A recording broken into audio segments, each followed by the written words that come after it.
Now that the GOP tax bill has passed through Congress and is waiting on President Trump's desk to be signed, the Tax Cuts and Jobs Act of 2017 will soon be the law of the land.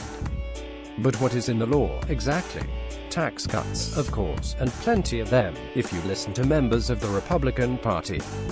Tax increases for graduate students. No tuition benefits are safe.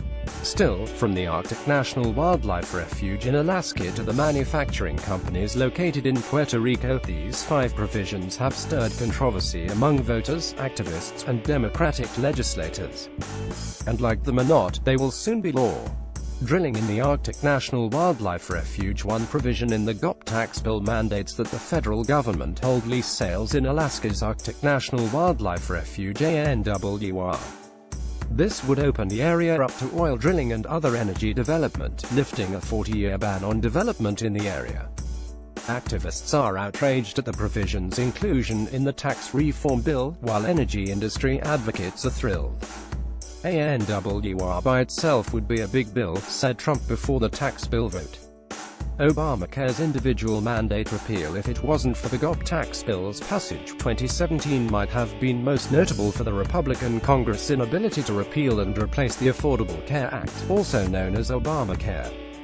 But a provision of the tax bill removed the fines for not having health insurance, effectively killing the health care bill's individual mandate. Supporters of Obamacare see this as a key part of the health care law. But don't be fooled by the president's rhetoric. Obamacare isn't dead. It's not a total replacement, but it takes the heart out of Obamacare, Senate Majority Leader Mitch McConnell RKY told Bloomberg before Tuesday's Senate vote. Also, you'll still need health insurance in 2018, or you may face a penalty. Trump's carried interest loophole. President Trump has gone on the record many times to say the GOP tax bill wouldn't benefit him personally. Though without having released his taxes, that point is up for debate. He has also said many times that he wanted to close the carried interest loophole, a provision that benefits hedge funds managers by taxing them with a top rate of 23.8% rather than 40.5%, because their earnings are handled like long-term capital gains rather than income. Trump claimed to be against this.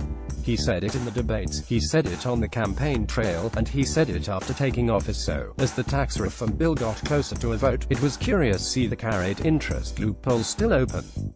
Even economic advisor Gary Cohn is singing Trump's tune. We probably tried 25 times to close the carried interest loophole. Cohn told Axios. The president asked just this past Monday if we could still get rid of it. The tax bill does not close the loophole. Puerto Rico penalties. Puerto Rico may have survived 2 massive hurricanes, but there's concern that a financial storm caused by the GOP tax bill will put the U.S. territory completely underwater. Ahead of the tax bill vote on Tuesday, Governor Ricardo Rossello pleaded with Republican Party members to address a provision in the legislation that would be harmful to Puerto Rico. At issue is a provision of the bill that charges a 12.5% tax on profits from intellectual property owned by American companies abroad. For tax purposes, even though Puerto Rico is actually a U.S. territory, the island is considered a foreign jurisdiction. The governor was seeking an exemption from the tax, especially in light of the rebuilding that must take place after 2017's hurricanes. He didn't get it, and now Rossello is threatening to organize displaced Puerto Ricans across the U.S. to torpedo Republican candidates in 2018's midterm elections. I personally do not think that this is going to hurt Puerto Rico, an anonymous White House official told reporters, reports Reuters.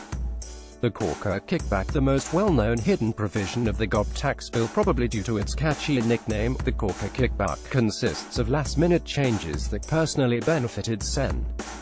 Bob Corker of Tennessee, who had previously opposed the tax reform package on the grounds that it expanded the deficit. The kickback allows real estate owners to use pass-through deductions for the first time, counting business income under lower personal income tax rates. Corker, for his part, has denied having any hand in how the changes were written. Trump himself also owns more than 500 pass-through business entities. The senator, who seems to relish being a pebble in President Trump's shoe, is retiring when his term expires in 2018, has previously been adamant in not voting for any tax plan that increased the deficit. In explaining his support for the bill, Corker said, "I realize this is a bet on our country's enterprising spirit, and that is a bet I'm willing to make." The Congressional Budget Office estimated that the bill will add $1.4 trillion to the federal deficit by 2027.